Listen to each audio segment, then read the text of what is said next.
صباح الخير. ده في الطريق وانا رايح الشغل الصبح الباص. وصلت الشغل ده شكل الشغل من جوه، حبيت اصور لكم المكان، ممكن ابقى اوريه لكم اكتر. اليوم ده كانوا بيفرقوا علينا هدايا حلوه يعني عشان البرفورمانس بتاعنا كويس. بصراحه ادوني عربيه اتمنى اجيب الاكبر منها في يوم يعني. وانا راجع من الشغل كنت بقرا كتاب سيكولوجية الجماهير، هنزل لكم حلقه عنه، هو كتاب جميل جدا. واتفاجئت بصراحة بيه. بعد كده طلعت على وسط البلد عشان اشوف فيلم اوبنهايمر في سينما زاوية.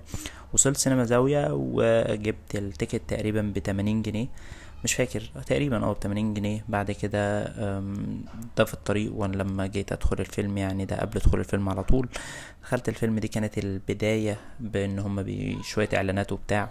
وثقت لكم لحظة الانفجار اللي كل الناس بتتكلم عنها، ودي اهم لحظة في الفيلم. بصراحة الفيلم جميل قوي وانا بصراحة اتبسطت منه يعني. في نهاية اليوم رحت الجيم، خلصت تمرينتي، وده كان يوم عشوائي جدا.